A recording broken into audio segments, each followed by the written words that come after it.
تو مسئلہ یہ ہے کہ یہ جو ہے کہ ایک عام لیمن لینگویج میں اگر کہا جائے کہ یہ پٹے ہوئے مورے ہیں، اور مومن ایک سوراخ سے 2 بار نہیں ڈسا جاتا ہے. تو ہماری قوم کو چاہیے کہ ایسی شکلوں کو اچھی طرح شناخت کر لے، پہچان لے، اور انہیں پھر موقع دیں گے تو پھر تباہی و بربادی ان کے مقدر کا حصہ ہوگی. لہٰذا ہمارے لوگوں کو چاہیے کہ ان کو نہ صرف مسترد کریں بلکہ ان کو کسی بھی لحاظ سے، کسی بھی سطح پر، کسی بھی لیول پر پذیرائی ان کو قوم کے تھرو نہیں ملنی چاہیے. اچھا جی، اب آپ کا کیا پروگرام ہے؟ فرزند زمین پاکستان قوم کو یا سندھ شہری علاقوں کے جو عوام ہیں، جس میں ایک بڑا اسٹیک ہولڈر، بلکہ سب سے بڑا اسٹیک ہولڈر مہاجر ہے، اس کے علاوہ یہاں کے اسٹیک ہولڈر پختون بھی ہیں، پنجابی بھی ہیں، سندھی بھی ہیں جو یہاں مستقل آباد ہیں، ان سب کے مسائل سانجے ہیں. ان سب کے مسائل، چاہے وہ ہیلتھ کے حساب سے ہو، چاہے وہ سیاسی مسائل ہوں، چاہے وہ تعلیم کے حوالے سے ہوں، مسائل ان سب کے ایک جیسے ہیں. لہٰذا ان کو اس شہروں میں اپنا اختیار ملنا چاہیے، بااختیار ہونے چاہیے. جو شہر ہے، جو شہری ہیں، وہ بااختیار ہوں، اور وہ اپنے مسائل، چونکہ وہ ٹیکس دے رہے ہیں سب سے زیادہ، تو اس لیے ان کو چاہیے کہ اپنے مسائل جو ہیں وہ حکومت وقت، جو خاص طور پہ میں درخواست کروں گا، ریکویسٹ کروں گا ان لوگوں سے جو اسلام آباد میں بیٹھے ہیں، اسٹیبلشمنٹ ہے، ہماری جو مقتدر حلقہ ہے، اس کے علاوہ چیف جسٹس سے میں کہوں گا کہ وہ کراچی کے لیے الگ پیکیج کا اعلان کرے، کراچی کو الگ سے بجٹ مختص کیا جائے. اسی طرح حیدرآباد ہے، اور ان شہروں کو بااختیار بنایا جائے، اور ان کا جو آئینی حقوق ہیں انہیں دیے جائیں. اس میں سب سے زیادہ جو اس وقت ضرورت ہے کہ کوٹا سسٹم جو یہاں پر، یہ ایک جو بدنما داغ ہے پاکستان کی تاریخ پہ کہ کوٹا سسٹم، صوبائی کوٹا سسٹم، نہ پنجاب میں ہے، نہ خیبر پختونخوا میں ہے، نہ بلوچستان میں. سندھ میں صرف شہری و دیہی کا جو تفریق پیدا کی گئی ہے اور تعصب کے بنیاد پر کوٹا سسٹم جو یہاں پر نافذ ہے. ہم کہتے ہیں کہ ٹھیک ہے، ہم جس وقت اسمبلیوں میں اپنی اکثریت کے ساتھ، یا ہم اسمبلیوں میں پہنچ کر کے جب آواز ہم اس پر لیجسلیشن کریں گے اور اس پر آواز بلند کریں گے، اور جو بھی اس وقت اقدامات ہوں گے کوٹا سسٹم کے خاتمہ کے لیے وہ کریں گے، وہ اپنی جگہ پر وہ جدوجہد جاری ہے. مگر فی الحال جو 40% کوٹا شہری کا کوٹا ہے، شہری سندھ کا کوٹا ہے، وہ دیے جائیں، جس کو نہیں دیا جا رہا ہے. اور سندھ شہری کے 40% کوٹے پہ بھی دیہی کے لوگوں کو لا کر کے نوکریاں داخلے دیے جا رہے ہیں. دوسرا جو مسئلہ ہے مردم شماری، صرف کراچی کی مردم شماری کی بات کی جاتی، کراچی میں غلط ہوئی. میں یہ سوال کرتا ہوں، کیا پورے سندھ کی مردم شماری صحیح ہوئی ہے؟ ہرگز نہیں. آج جو اس وقت جو صورتحال ہے کہ یہاں کے ڈیموگرافی چینج ہو چکی ہے، اور کراچی کی آبادی جہاں 3 سے 3.5 کروڑ ہو گئی ہے، اسی طرح پورے صوبے سندھ کو اگر آپ مردم شماری میں لیتے ہیں اور یہاں کے مردم شماری غیر جانبدارانہ منصفانہ طریقے سے کرتے ہیں، تو کراچی اور پورے سندھ کی مردم شماری جو ہے اس سے ثابت ہو جائے گا کہ سندھ کی شہری آبادی جو ہے اب 60% ہو گئی ہے، اور دیہی جو ہے وہ 40% پہ چلے گی. یعنی اچھا الٹ ہو جی، چکا ہے. شمون صاحب، آپ فیصلہ کر لیں 2-4 باتیں.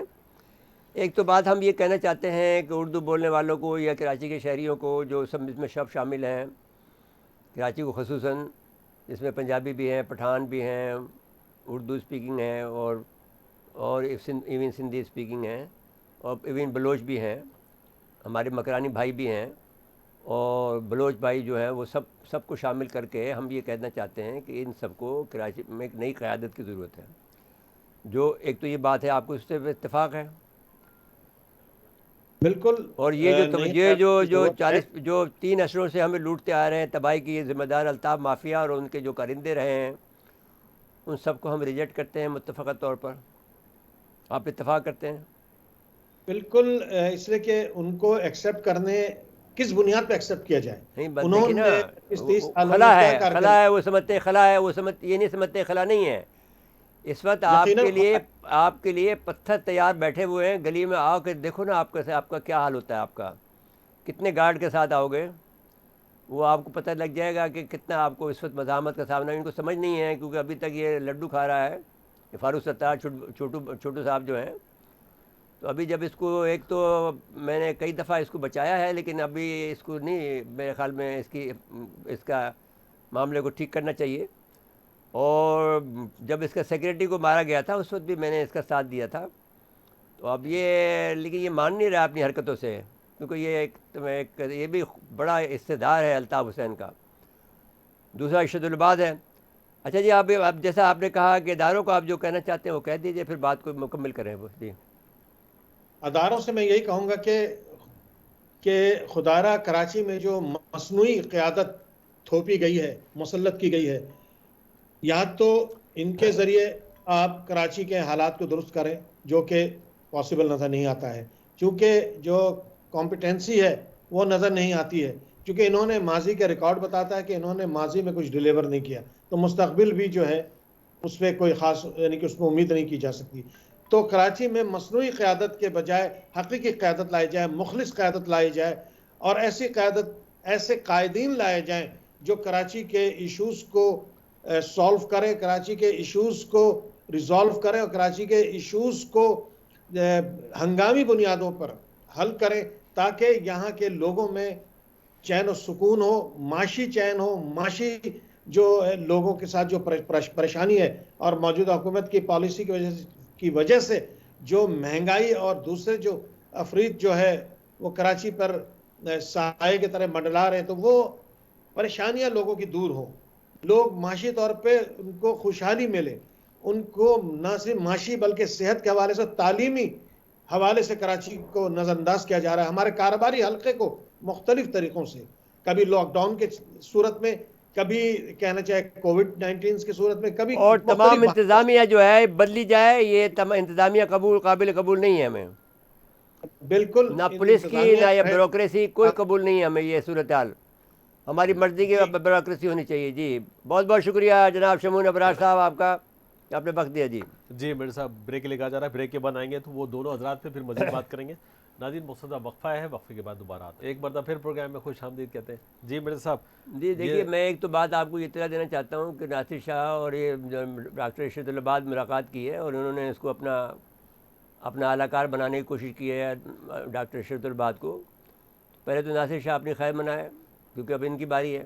اللہ نے چاہا تو خیر ہوگا، ابھی 2-4 دنوں میں آپ خبر سن لیں گے ناصر شاہ کے ساتھ کیا ہو رہا ہے. جی دوسری بات یہ ہے کہ ڈاکٹر ارشد العباد آ کے دیکھے تماشا، ایک دفعہ مزہ آئے گا اس کو کہ وہ، اور فاروق ستار کو تو خیر ابھی دیکھ لیتے ہیں، جب ابھی یہاں تشریف لاتے ہیں تو بھی دیکھتے ہیں کہ یہ کیا کرتے ہیں. میرے صاحب جب لانے والے لے آئیں گے نہیں وہ نہیں لائیں گے. کیا کر سکتے ہیں؟ نہیں لائیں گے، آپ کو یقین دلاتے ہیں کہ وہ نہیں لائیں گے. اچھا شمون صاحب ایک بات کر رہے تھے نا کہ کراچی کے اور سندھ کی بات کر رہے تھے.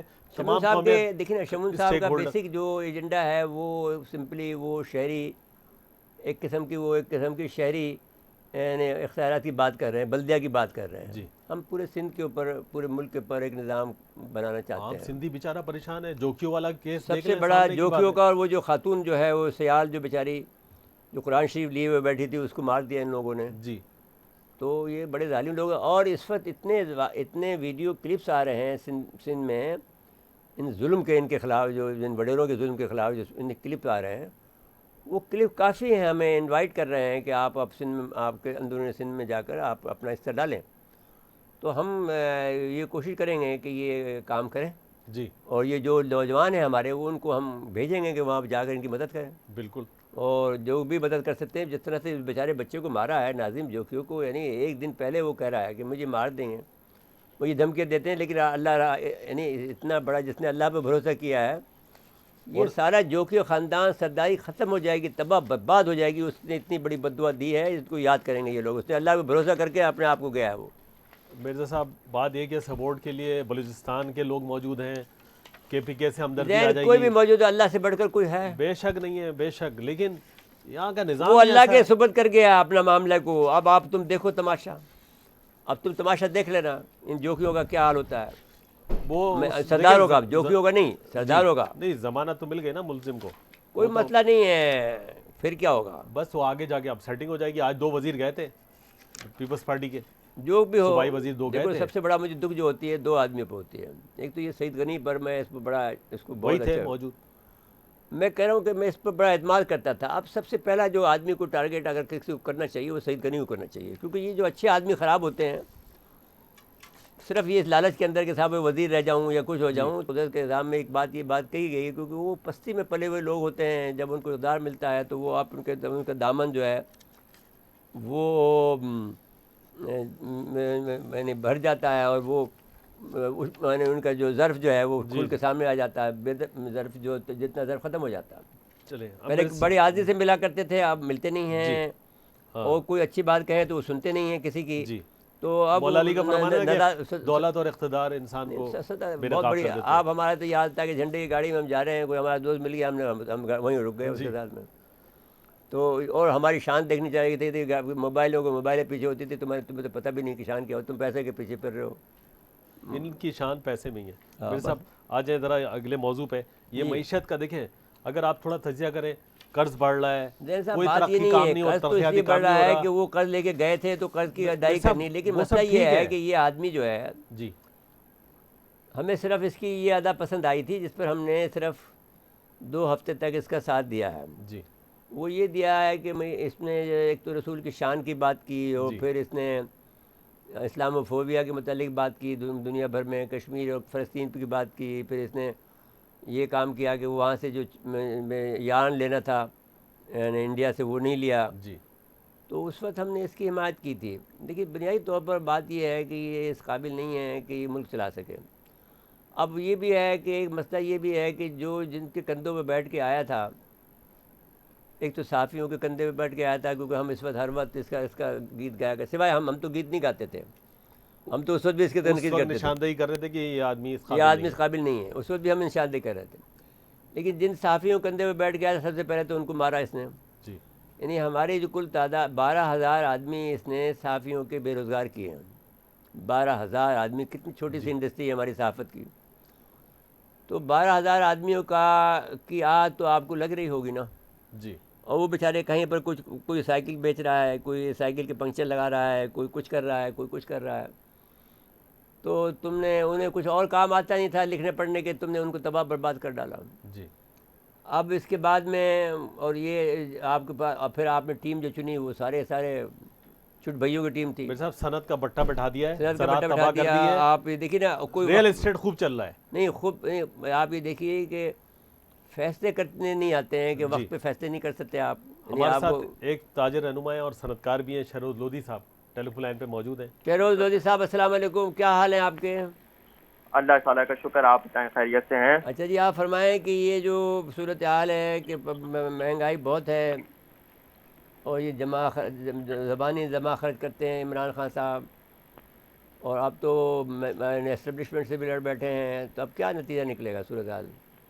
لیکن سچویشن تو اس وقت بہت زیادہ ورس دکھائی دے رہی ہے، اور جو معاملات اس وقت ہم دیکھ رہے تھے کہ IMF کے ساتھ ہمارے چل رہے تھے، اور جو ہمارے پاس قسط آنی تھی، جو ریلیز ہونی تھی ٹرینچ، اور اس میں بھی ہم نے ٹاکس دیکھی کہ اس سے پہلے بھی ہم نے دیکھا کہ جو کنڈیشنز ہوتی ہیں، جو IMF آپ سے بولتا ہے کہ بھائی بجلی کی ٹیرف بڑھا دیں اور اپنے ٹیکسز کلیکشن کو زیادہ بڑھا دیں، تو ہم نے وہ بجلی کی قیمتوں میں اس کا اضافہ دیکھا، اور دوسری چیزوں میں ہم نے پرائس انکریز دیکھا، اور اس سے ہماری بہت زیادہ چیزیں متاثر بھی ہو رہی ہیں جو ہمارے کو دیکھنے کو مل رہی ہیں.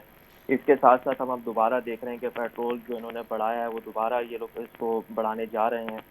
تو معیشت کے لیے تو جو چیزیں امپورٹڈ ہیں، جو ہمارے کنزیومیبل آئٹمز ہیں، جس کو آپ پیٹرول لے لیں، بجلی لے لیں. بجلی ایک ایسی چیز ہے جو ہر کسی نے استعمال کرنی ہے، صنعت میں بھی استعمال ہونی ہے، گھریلو صارفین بھی اس کو یوز کرنا ہے، صنعت میں بھی آپ کا ڈیزل اور دوسری چیزیں استعمال ہونی ہے. پیٹرول ایک عام انسان کی زندگی کا ایک بہت ہی پرائمری ذریعہ ہے. اگر وہی آپ اتنا زیادہ انکریز کر دیں گے تو ایک عام انسان کی دیہاڑی ہی اتنی نہیں ہوتی کہ وہ 150 تک کے پیٹرول 1 لیٹر کا ڈلوا سکے اپنی گاڑی کے اندر، جو کہ آپ اس کو 150 تک کے لے کے چلے گئے. 138 کا آپ اس کو بھی ٹریڈ کر رہے ہیں. آگے جا کر آپ کا خیال ہے کہ ہمارا خیال بنتا ہے کہ اور بڑھے گا تو اتنے تک پہنچ جائے گا. تو 138 کا انسان 100 روپے لیٹر بھی اس کو اس مہنگائی کے اندر کنٹرول نہیں کر پاتا. آپ اس کو 138 پہ لے کے چلے گئے ہیں. تو بہت زیادہ چیزیں ورسن دکھائی دے رہی ہیں، اور ہم دعا یہی کرتے ہیں کہ جو انہوں نے وعدے کیے تھے، کیونکہ اب ان کا سال، ان کی حکومت کا سال بہت زیادہ کم رہ گیا ہے، تو ہم ان سے اب یہ ایکسپیکٹ کرتے ہیں کہ جو انہوں نے وعدے کیے تھے وہ وعدے تو پورے نہیں ہو سکتے. جو انہوں نے کہا تھا ہم اپنی SOEs پر توجہ دیں گے، ہم اداروں کو اپنے پیروں پر کھڑا کریں گے، ہم دوسری چیزوں کو کیا کہتے ہیں سستا کریں گے. پرائس انکریز کو بہت جو انہوں نے کر دیا ہے وہ ان پہ انہوں نے کہا تھا کہ ہم کنٹرول کریں گے. ہر چیز اس کی اپوزٹ دکھائی دے رہی ہے. آپ امپورٹ دیکھ لیں, ہماری امپورٹ کتنی زیادہ بڑھ چکی ہیں. ہم انحصار کر رہے ہیں اور ایکسپورٹ نہیں بڑھی ہے. دیکھو ایکسپورٹ حالانکہ بڑھنی چاہیے تھی آپ کی, وہ نہیں بڑھی.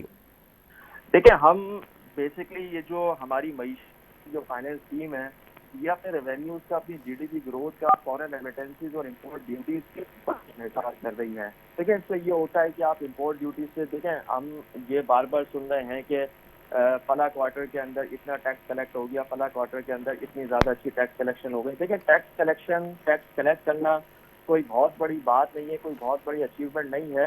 وہ تو آپ جتنا زیادہ اپنا ٹارگیٹ کریں گے آپ اس کو کلیکٹ کر سکتے ہیں, کیونکہ آپ بیسکلی اگر ایک امپورٹڈ کنٹری ہیں اور اگر کوئی ایک ایسی امپورٹڈ کنٹری جو امپورٹ کرتی ہے جس کا انحصار سب سے زیادہ امپورٹ پر ہی رہتا ہے, جس کا کرنٹ اکاؤنٹ ہمیشہ خسارے کے اندر ہی رہتا ہے, وہ تو ٹیکس کلیکٹ کر سکتی ہے. بات یہ ہے کہ جب آپ امپورٹ کے اوپر ڈیوٹیز لگائیں گے تو اوبیسلی آپ ٹیکس تو کلیکٹ کر لیں گے. لیکن اچھا اس کے مطلب ساتھ یہ ساتھ ہوا آپ کہ آپ کسی کو شیروز صاحب آپ یہ کہہ سکتے ہیں کہ یہ 3 سال تباہی کے سال تھے.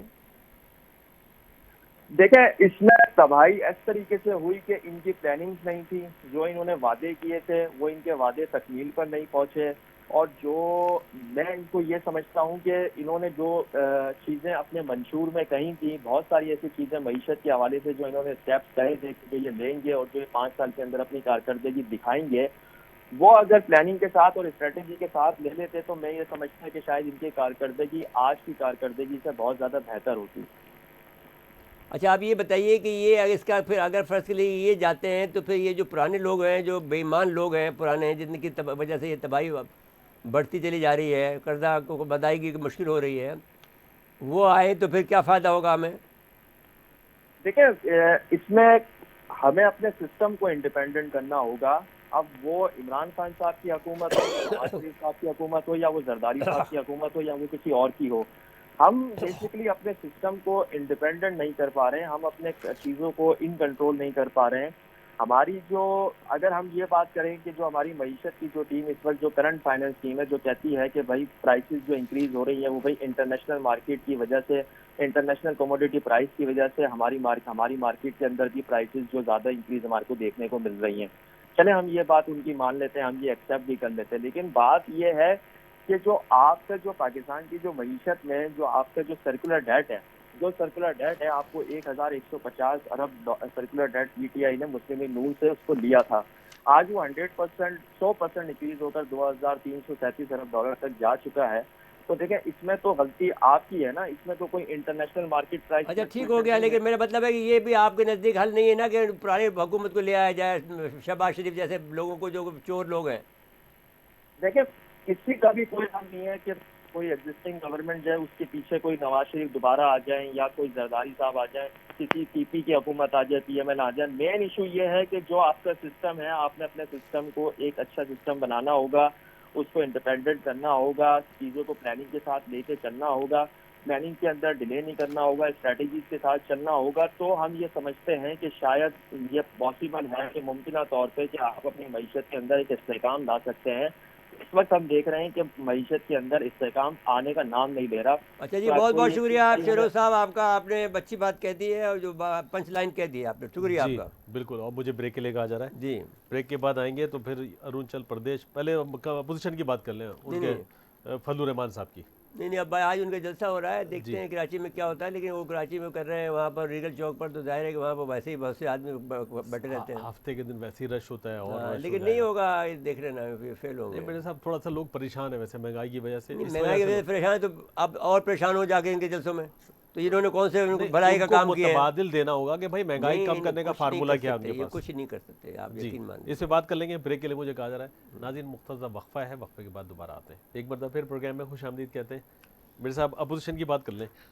دیکھیے بھائی اپوزیشن کے اندر تو اس وقت جو معاملہ چل رہا ہے, اب سیاست کی دیکھ لیں ہم. سیاست میں اس وقت شعر و شاعری کا دور بھی چل رہا ہے. جی کچھ جو احمد فراز صاحب کے بیٹے صاحب جو ہیں شکوہ کرتے, ان کو کہا گیا کہ صاحب وہ اسٹیبلشمنٹ کے خلاف شکوہ کریں.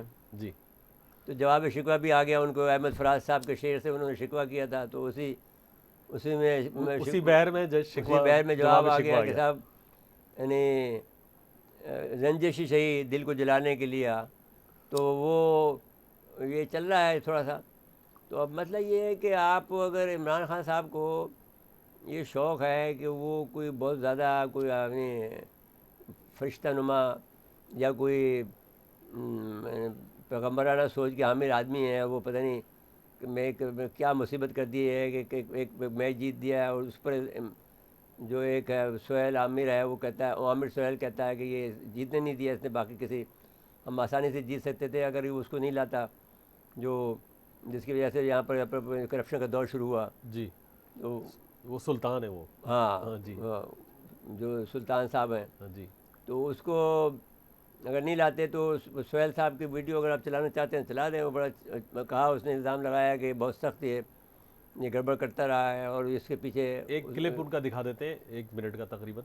عامر سہیل صاحب کیا کہہ رہے ہیں؟ عامر سہیل بہت اچھے اوپنر تھے پاکستان نہیں کی بہت ٹیم اچھا کے، آدمی تھا، میں تو اس کو بہت اور پسند کرتا ہوں. اس نے جاہرانہ انداز سے بہت منجے ہوئے بیٹسمین تھے. نہیں بہت دکھاتے ہیں بڑا آدمی تھا. اچھا باتیں بھی پھر وہ منچ کے کرتے ہیں، ان کی کلپ دکھاتے ہیں. نہیں دکھا دیں. 92 کے ورلڈ کپ کو سائڈ پہ کر دیں، اور اس کے بعد 96 ورلڈ کپ، 95 میں کون کپتان تھے؟ رمیز حسن راجہ کپتان تھے. اس سے پہلے کون کپتان تھے؟ سلیم ملک. وہ سکسیسفل کپتان بن رہے تھے. وہ 1 سال اور گزار جاتے تو پھر وسیم اکرم تو کپتان نہیں بن سکتے تھے.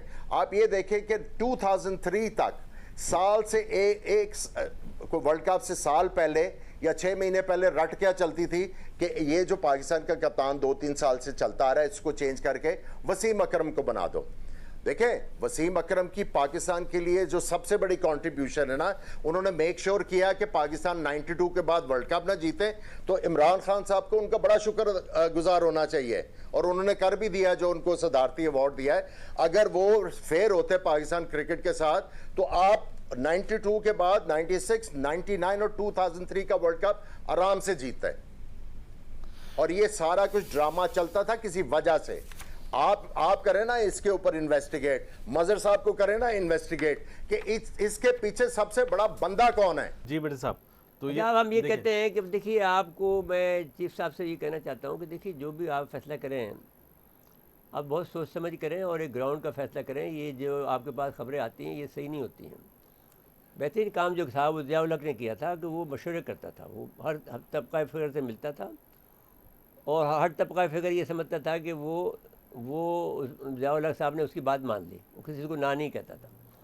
اور پھر اس کے بعد میں جو اس کا جو سوچ کے نتیجہ ہوتا تھا، ساری چیزوں کا ملغوبہ جب آتا تھا اس کے بعد تو اس کی ریزلٹنٹ ویلیو نکالتا تھا وہ، اور پھر اس کے بعد میں وہ اس کے مطابق فیصلہ کرتا تھا جو اس کے حق میں جاتا تھا. تو اس طرح سے وہ 11 سال حکومت لے گیا. تو اب میں آپ سے یہ عرض کرنا چاہتا ہوں کہ میں یہ نہیں کہتا کہ آپ تشریف لائیں، اس لیے کہ آپ کے آنے سے پھر یہ ہوتا ہے کہ فوج کا مورال بہت ڈاؤن ہوتا ہے، پھر فوج جو ہے وہ سول معاملات میں پھنس جاتی ہے. لیکن ایسی حکومت آپ لے آئیں جو کہ بے داغ ہو اور ایسے لوگوں پر مشتمل ہو کہ جو حرام نہ کھائی ہوئی ہو، اور جن لوگوں کے اندر جرأت رندانہ ہو، یہ اس طرح کے وہ کام کر سکیں جو کہ قوم و ملک کے مفاد میں ہو. وہ کام کرنے کے لیے پھر آپ کے پاس ایک ٹیم ہونی چاہیے جو کہ ایک ان آدمیوں کو بھی سلیکشن کرے پورے پاکستان میں. میں نے ایک دور میں یہ کام کیا تھا کہ سارے ملک میں پھرا تھا میں، اور وہ دیکھتا تھا کون کون بے داغ لوگ ہیں، ان کے پاس جاتا تھا، میں ملتا تھا. لیکن اب پھر اس کے بعد میں نے چھوڑ دیا.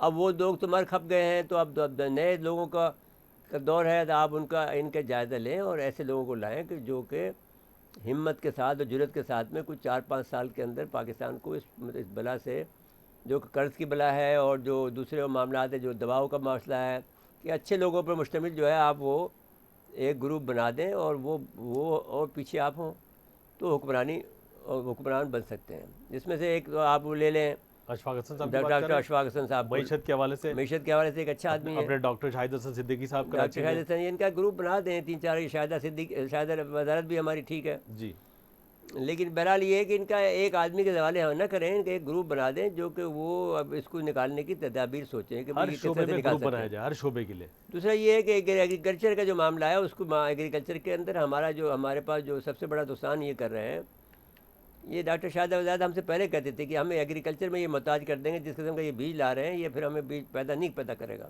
میرے صاحب فخر امام صاحب ذمہ دار ہیں اس بات کے. جو بھی ہو. نہیں دیکھیں، ابھی فخر امام تو بھائی دیکھیں ایک آدمی اعلیٰ ہوتا ہے. فوڈ سیکورٹی کا وزیر اگر اس عمر میں وہ سچ نہیں بولیں گے تو کس عمر میں بولیں گے جا کے؟ بھائی آپ اس کو نہیں پتا کہ مرنے کے بعد اس کا کیا انجام ہونے والا ہے, لیکن وہ تو الگ بات ہے. جس کو یہ خوف ہو کہ میں قبر میں لٹکے ہوئے ہیں, وزارت چھن جائے گی. تو وزارت سے کیا مسئلہ ہے؟ تو لے بات گا دیکھیں نا, ایسے لوگ مسلط ہیں یہاں, کیسے ٹھیک ہوگا سب؟ نہیں تو اس لحاظ سے وہ تو میں یہ کہہ رہا ہوں کہ وہ تو پھر آپ کو چودھری اور سرداروں کے نظام کو ختم کرنا پڑے گا. اور ایک مڈل کلاس کی جو ہے, جیسا کہ ایم کیو ایم آئی تھی, لیکن ایم کیو ایم پھر ہماری نہیں تھی. وہ ایم کیو ایم کو آپ نے غلط اپنایا, وہ جس کی نشاندہی میں نے 1988 میں کر دی تھی, جی وہ آپ نے نہیں سمجھا.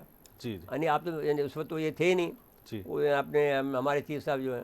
اچھا میرے صاحب, یہ ان کے پیٹ میں درد کیوں ہو رہا ہے, قاف لیگ کے اور ایم کیو ایم کے؟ اب وہ تو یوں ہو رہا ہے نا کہ بعد جب ہوا الٹی چلتی ہے, گرم ہوا چلتی ہے, تو یہ لوگ تو ٹھنڈی ہوا میں رہنا چاہتے ہیں نا. تو وہ پنڈی کی ہوا زیادہ اچھی لگتی ہے نہیں, ان وہ کو. جو پنڈی کو یا جس کی بحث نہیں کریں آپ, اس بات کو نہیں کریں آپ, وہ لوگ کچھ نہیں کر رہے ہیں اس معاملے میں. لیکن ہم یہ بات کہہ رہے ہیں کہ بھئی اب آپ کو عمران خان جیسے آدمی کو بھوندو کو لا کے لانے بٹھانے کی ضرورت نہیں ہے. بھوندو آدمی ہے جس کا کوئی عقل میں یہ عالم ہو کہ پھر ایسی کوئی لا کے جو بٹھا دیں گے. آدمی صرف 2 آدمی پہ اتراتا ہو کہ صاحب نے ورلڈ کپ جیتا اور اس نے ایک شوکت خانم بنایا. اب شوکت خانم جیسے پاکستان کے اندر, پاکستان اٹامک انرجی کے پاس 19 ہاسپٹل ہو گئے. 19 اسپتال ہیں, جی. اور اس سے بڑھ کر ایک ہمارا جو ہے یہ جو ایس آئی یو ٹی ہے, پھر تو اس حوالے سے سب سے ادیب الحسن رضوی صاحب کا ادیب بنتا الحسن رضوی. پھر ان دیکھیں کو بنا آپ دیں. وہ ایس آئی یو ٹی کو دیکھ لیں کہ دنیا کے باہر کے ملکوں سے آ کے لوگ یہاں علاج کراتے ہیں اس سے. جی پھر ہمارے انڈس ہسپتال کو دیکھ لیں, جی. آپ دیکھ لیں انڈس ہسپتال, یہ لوگ بھی تو میری چیریٹی پہ چلا رہے ہیں نا اور بیچارے. ایسی ایک گمبٹ میں ہاسپٹل ہے, وہ ڈاکٹر بھٹی صاحب دیکھ رہے ہیں اس کو, بہترین ہسپتال ہے وہ. میں آپ سے, وہ بیچارہ بھٹی صاحب اس لیے ہے کہ وہ ہر جگہ پر جو ہے اچھے لوگ موجود ہیں, آپ ان کو پک کریں نا. تو میں نے جو اب یہ جو محترمہ ہے, مسئلہ یہ ہوتا ہے کہ بہت سے لوگ قابل ہوتے ہیں لیکن ان میں ڈرائیو نہیں ہوتا ہے, وہ لیڈر نہیں ہوتے ہیں. وہ اچھا کام کر سکتے ہیں, they could be good servant, لیکن ان کے اندر صلاحیت یہ نہیں ہوتی ہے کہ وہ حکم دے سکیں اور بیوروکریسی سے کام لے سکیں. بیوروکریسی کا مسئلہ یہ ہے کہ بیوروکریسی اپنے سے قابل آدمی کو قبول کرتی ہے. جی. اچھا میرے صاحب, تھوڑی سی اپوزیشن کی بات تو کر اچھا لیں. جی, آپ ایک بات اپوزیشن کی بات کو چھوڑ دیں. اب آپ چلے, دیکھو بھائی ابھی ہمیں بڑی باتیں کرنی وقت ہے ویسے تھوڑا سا. نہیں, بہت بھی وقت ہے لیکن ہمیں زیادہ وقت ہمیں. چلے پھر آ جائیں اروناچل پردیش. دیکھیے اروناچل پردیش کے اندر بھارت نے, دیکھیے ایک بات, پہلی بات ہم یہ بات بتا, 2016 میں جی جو چینی سفیر تھا انڈیا میں, اس نے یہ بات اعلان کیا کہ اروناچل پردیش ہمارا ملک, ہمارا حصہ ہے, جی. Is part of China. وہ سفیر تھا انڈیا کے اندر, اس نے یہ بات کہہ دی. اب وہاں پر اروناچل پردیش نے میں چینیوں نے اپنا گاؤں بنا لیا. جی. اب اس پر واویلا مچے گا تو واویلا مچاتے رہے آپ. وہ پہلے, اس سے پہلے آئے تھے, جب ان کا علاقہ ہے ان کے پہلے وہ آئے تھے, ان کا انہوں نے جو پل بنایا تھا اس کو توڑ تاڑ کے چلے گئے تھے, تاکہ ان کا کمیونیکیشن سسٹم جو ہے وہ جو انڈیا سے تھا وہ بحال نہ رہے.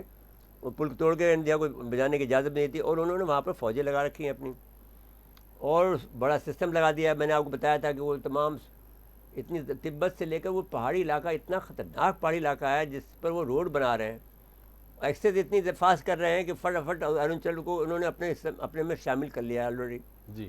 وہ ہم نے نام لیے تھے سارے, آپ کو یاد ہو جو پروگرام کیا تھا اس میں ہر ایک گاؤں کا نام تک لیا تھا کہ یہاں سے یہاں تک اتنی بڑی روڈ بن رہی ہے, اتنی بڑی روڈ بن رہی ہے, اور تبت سے لے کر فلانی جگہ تک روڈ بن رہی ہے.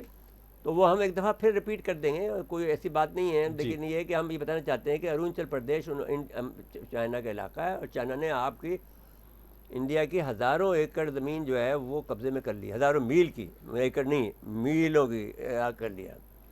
جتنے کلومیٹر ہیں اس سے کلومیٹر وہ جو ہے 10-10 کلومیٹر اندر گھسائیں بھارت میں, اور کچھ نہیں کر سکتا بھارت. جی. اور وہاں چپ بیٹھے ہوئے بھاگ جاتے ہیں انڈیا کے.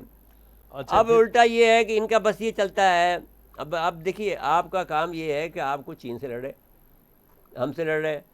اب حالت یہ ہے کہ آپ کو اس وقت یہ ضرورت تھی کہ آپ کو وہاں پر انڈیا کے اندر تمام انڈیا کے لوگوں کو جو کہ مسلمان تھے, آپ کے وفادار تھے, اور خصوصاً دیوبند جو تھا, تو جس دیوبند کو میں اس لیے بار بار برا کہتا ہوں کہ سب سے زیادہ یہ مخالفت میں چاہتا ہوں کہ وہ ایک ویڈیو زین صاحب, وہ جو پرویز مشرف والی ویڈیو ایک دفعہ اور چلا دیں, ایک دفعہ اور چلا دیں گے. ہاں ابھی چلا دیں, اس کو چلا دیں. میرے صاحب ابھی وقت کم ہے ویسے, آپ چلا دیں, ایک تھوڑے سے جملے چلا دیں. 1 منٹ کے لیے چلا دیتے ہیں. سوال ہے میرے ذہن میں, وہ یہ کہ